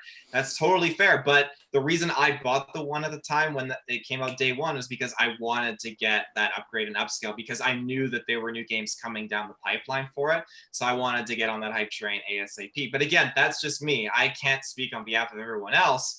But when it comes to Christmas time and people are like, you know, I want to get the new console, or I want a new Xbox or PlayStation, the parents are going to look at what they can, you know, get their kids that are cheap, obviously. And But that's again where my point goes when the kid says, I want to play this game, and then no, it's even cheaper than $300. Oh, look, I could buy this game for $60 on the Xbox they already have right now.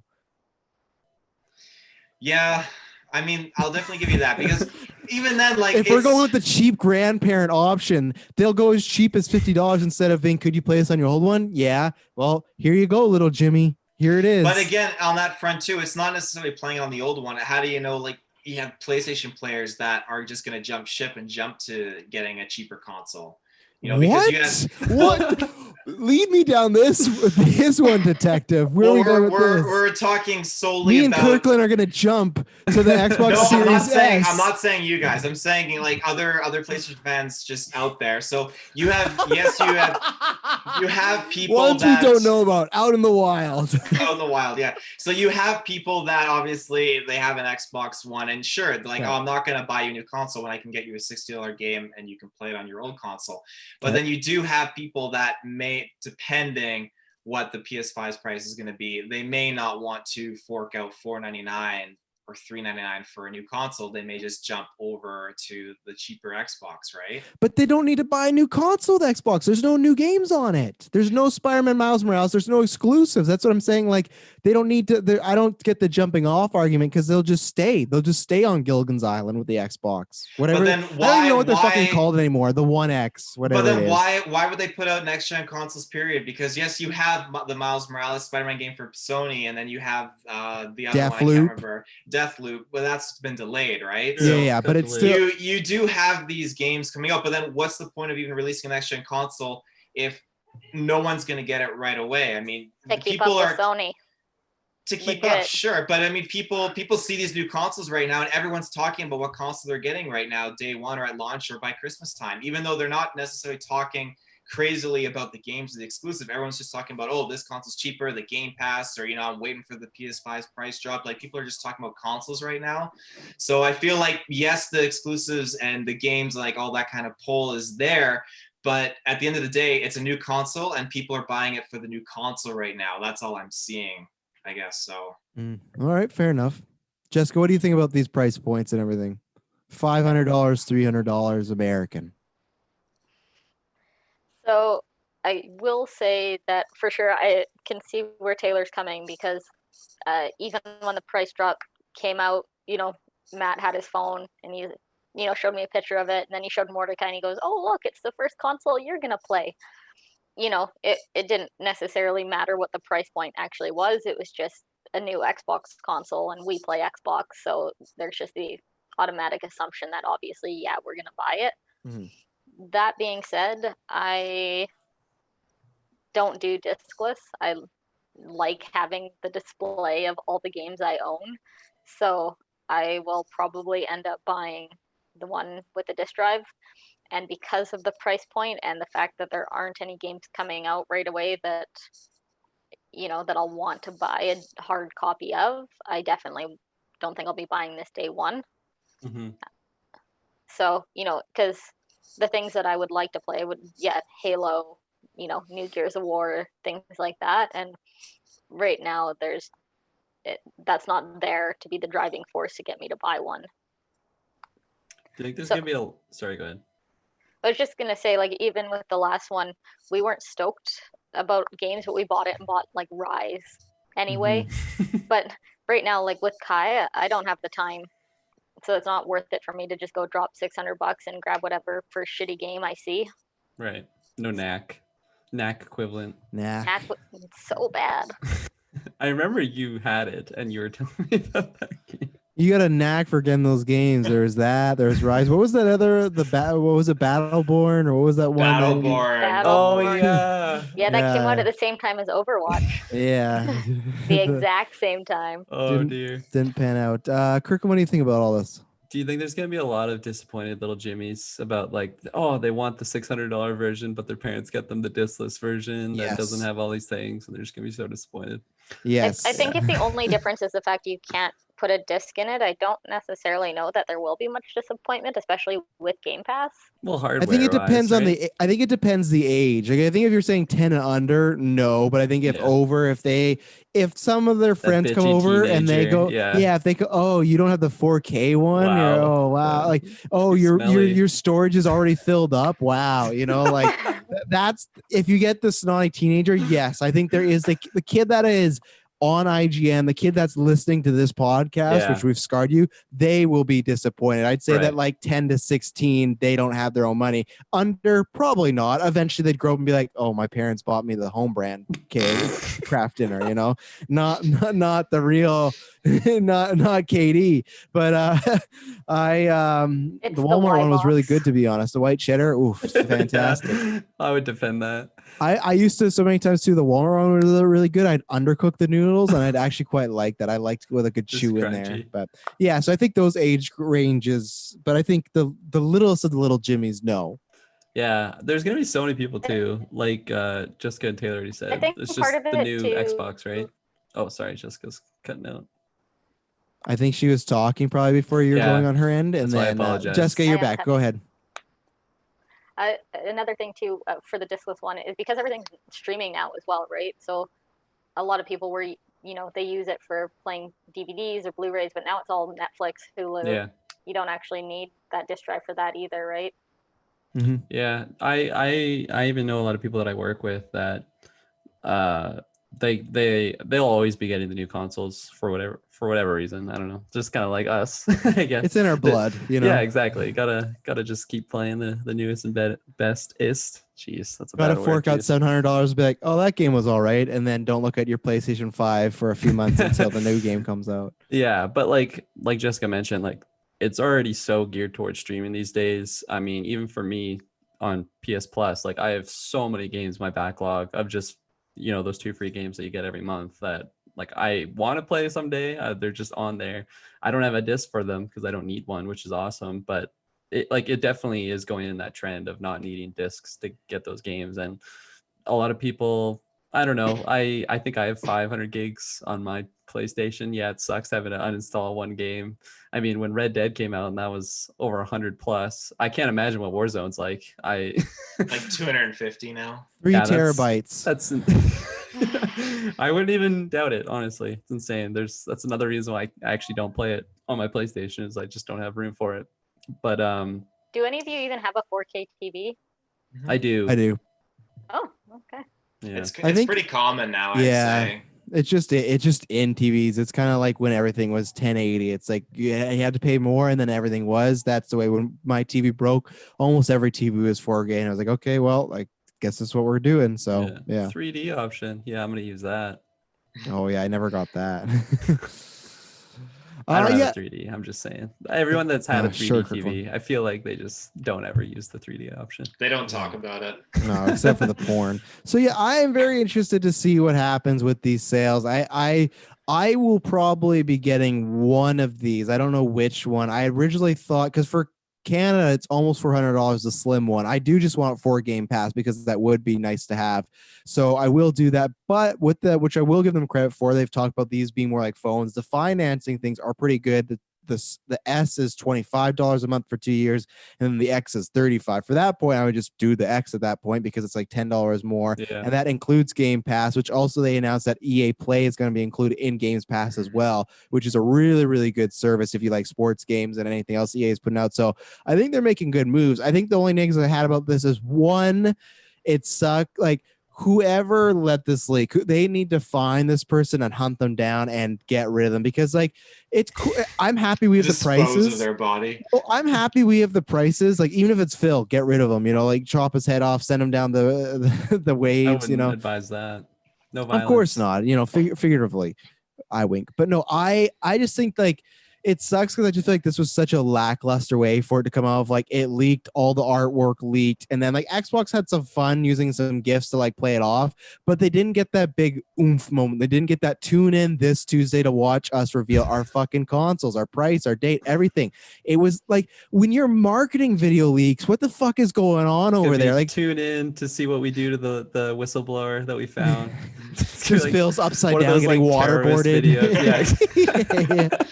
This will never happen again. But like, I can't believe that this has happened. And I just feel like it's classic Xbox. And again, if they didn't have the 300 one, I think they'd be in more trouble. The X, I get that's powerful. There is word going around in some articles that they're selling both of them at a loss. So that's very interesting. But the 499 one, if you want the most powerful, it is interesting that they went with the exact same price that they did with the Xbox One originally. And then what happened after that? PS4 came and said, oh no, we're $100 cheaper.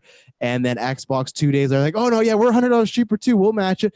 And then it was just like, obviously it leaked, so it's not their fault, but the fact now that PlayStation has the upper hand, they know what that price is. I guarantee you, even if they're selling it at a loss, it's going to be cheaper. And I wouldn't be surprised if they throw down that Sony cock and make it $100 cheaper again. Because yes, the S is cheaper, but then someone could make the pitch of you can get a console that plays 4K, that has all these bells and whistles, the haptic controllers, all this stuff, and exclusive games for just $100 more.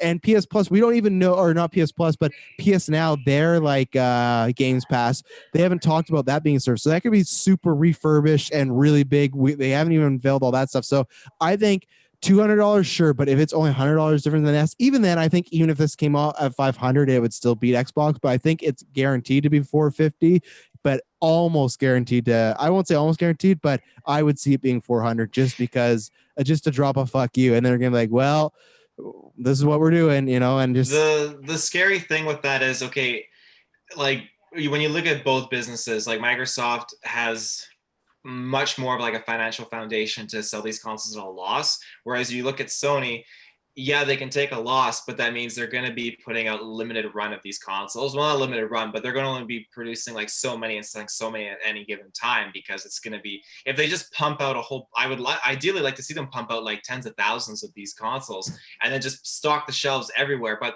I don't believe they're going to do that. They're going to know it's going to be in demand, so they're probably going to, take a lot of orders and just kind of like meet the quotas that they're picking up on through pre-orders and such. Because if they overproduce, I mean, to me, I feel like it'd be justified, because if they undercut and overproduce, I mean, it could go either way. I mean, I still feel like it could be dangerous, but it's they're going to play it safe. I feel like if they cut it back by $100 and drop that $399 price tag or whatever for this, then it's going to be, I don't know. It's going to be risky. It's going to be dangerous. we'll see, because the PS4 had limited quantities at launch, and everyone I knew that wanted PS4 got one, because I do think the main adopters will do it, but I think the little Jimmies, the families, they get those at Christmas. They wait for the big moment, they wait for a sale. I think the people that are the early adopters, those are the ones staying in. Of course, you'll have a few people go, oh, I didn't get my pre-order, but you'll find some eBay, is this person sketchy? Ooh, 95%, not 100 reviews. Should I go with,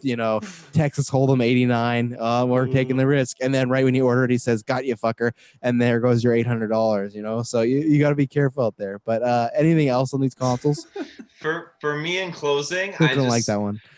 I just picture Phil Spencer trying to buy a PlayStation through eBay. It's getting fucked over. Send his Dropbox link out for the video. I screenshot you, Phil. Also, I gotta say, xCloud, that's terrible. That just sounds, my mind just goes porn. Like, that is not a good name.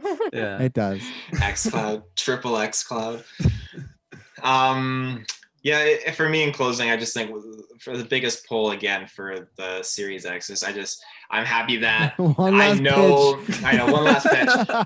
I'm happy that I know that all my discs, I can just pop them in and it'll work fine with that. I love that. I like that it's just the backwards compatibility, and that just it really sold big time for them last generation. Well, last time, I mean, it definitely didn't work in their favor right off the hop. No, not at all. But I think, now I just think it's a given. I'm so happy that, I'll be able to play the Series X, and it'll be able to play Xbox One games, 360, and all these original games. So. Did they not have more going for them on the last launch, and that did terrible as well? The last launch was mostly just software based. Like, it was just a lot. Well, they had games though too. They did have some games, but a lot of what they were doing was just trying to set up these programs, like trying to set up, like Games Pass wasn't even a thing at the time. Yeah, they were more about being a media player, and that kind of screwed them too. It was less about gaming. Now it's about gaming, but online. The camera will be watching you at all times. Yeah, you have to have a connect. Like tracks you while you're having sex. It's just but now they say they're more about the gaming, but I don't see too many games around, so. I'm just happy that I see a lot of old games. Old games, which isn't bad. Scratch that nostalgia. It's not, but when I'm spending $600, Yeah. I'm happy that you're happy, Taylor. I love that you're passionate towards Xbox, and I am not gonna have an Xbox for the stream. I hurt Travis's feelings earlier. Yeah, you're just depressing. A piece of shit. The kids need us to play some games. How much money are you saving on that? Let's be honest. I'm saving $150, which is actually pretty sell hefty. Your Xbox privately. You probably get more. No one, everyone knows that doesn't work. Phil might buy it off you. Yeah. Dylan? No. I said maybe Phil. Oh, Phil. I said Dylan. I was like, Dylan, no. Yeah. Good luck with that pitch.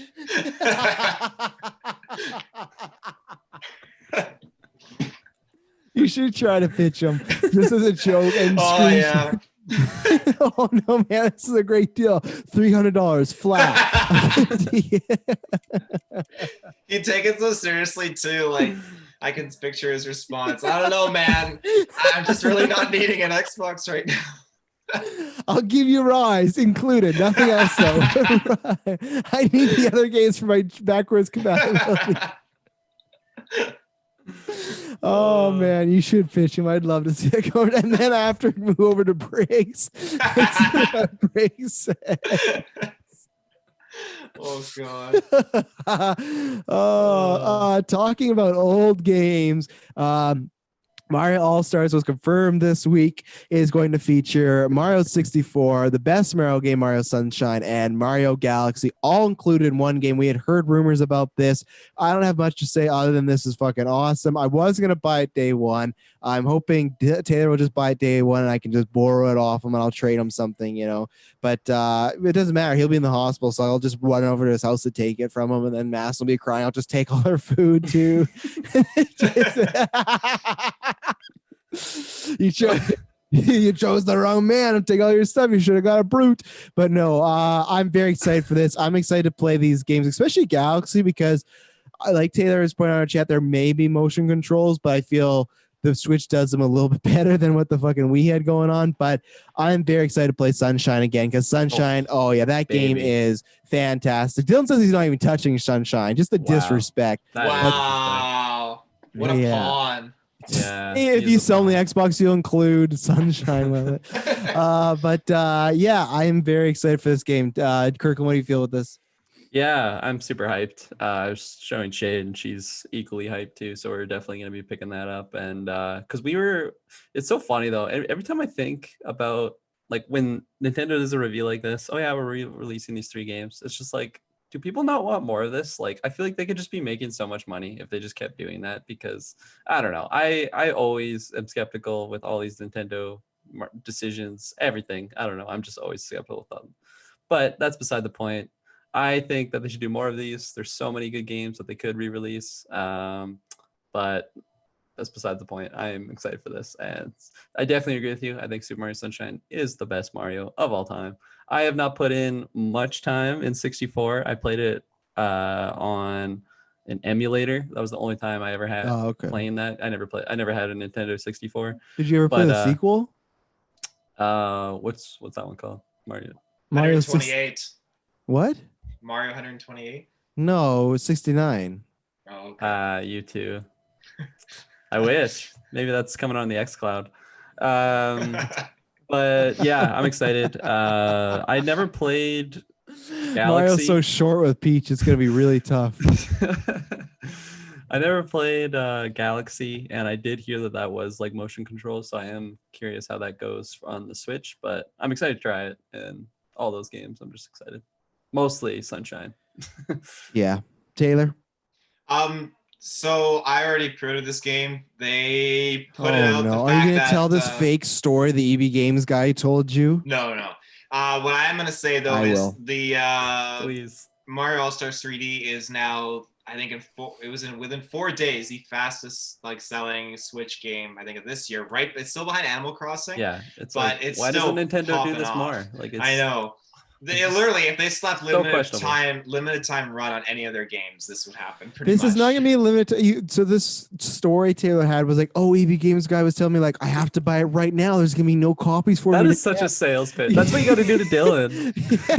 Yeah. There'll be no more Xbox Ones left after this. You all know how bad Nintendo is at restocking their games, though. But there's other ways. There's Amazon. There's online. Not even digital, but I just mean like online wise. You could just buy a game and get it to you. I guess, but I mean, there's already people that are flipping this game online, and I don't want to be caught one of those scenarios. So you're telling me I can't buy it on Amazon or EB Games online right now? No, you can still get it. You can still pre-order it and stuff. I'm not saying it's sold out. I never said it's sold out. I just said it's selling fast. Who the fuck is flipping these games? I got this game for $80. I only sell for $100 when I can go to Amazon and buy it for the full price. I'm not the one flipping it, but people are. See, this is what the EB Games guy was telling me. They're already flipping it, man. You got to be in this. It's going to be like Fight Club, only a select few. There's like, I'll take two right now.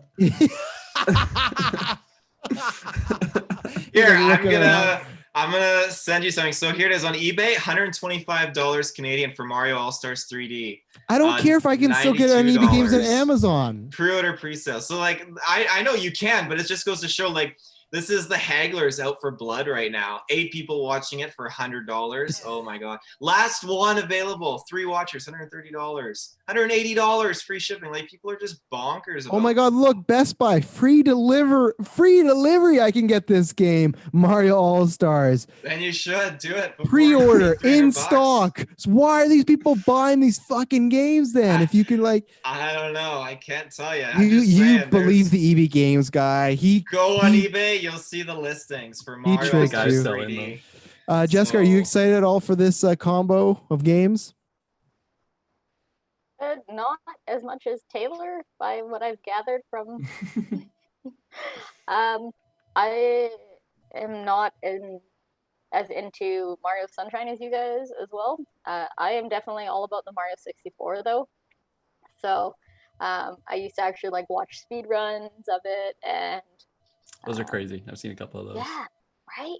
I mean, there's some jumping through walls, but I'll still give credit where credit is due. It's an any percent, so you know. I don't know that I'll pick it up right away. I don't have the time for something that I already own copies of certain games, right? It's not. I'm sorry if I missed it. Is it completely remastered or is it just no?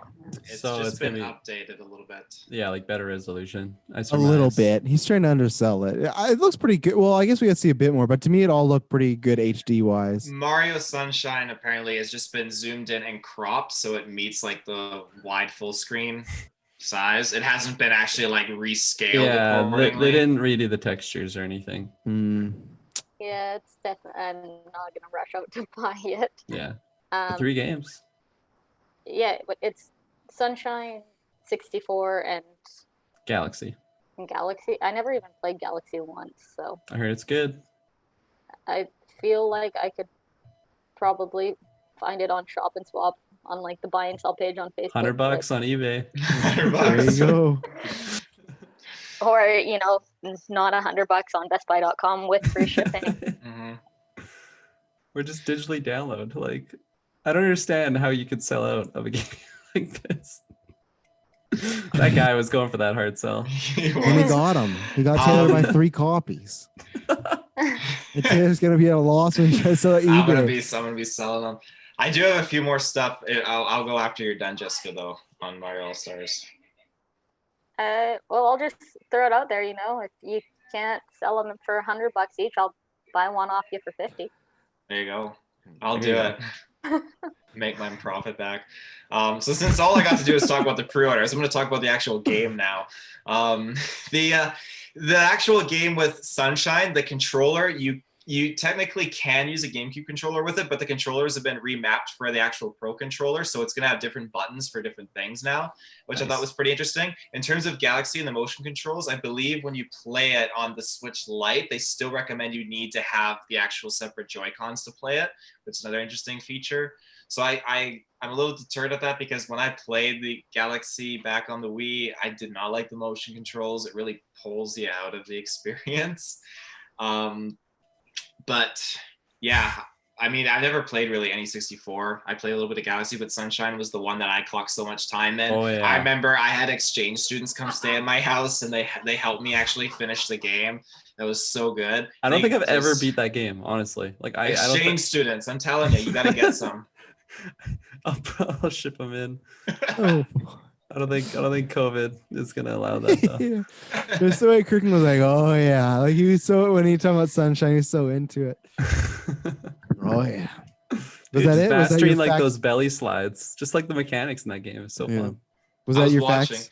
Oh, that was my facts. I was watching videos earlier of like Sunshine. It's just the score is so good, and I think they said that some of these games are gonna have tracks. Maybe I get it confused, but tracks from like Smash Ultimate, I think some of the Mario tracks from there are going to be mingled into some of these Mario games or something like that. They're doing something very unique for it because it's the 35th anniversary, right? So they got all that other fun Mario stuff popping off. So Dylan's in the chat. Taylor, you want to give him your pitch? Dylan, are you okay? So the Series X price has dropped, and I'm looking to sell my Xbox One S privately. So I'm willing to throw in a game like Rise with the console for like $250.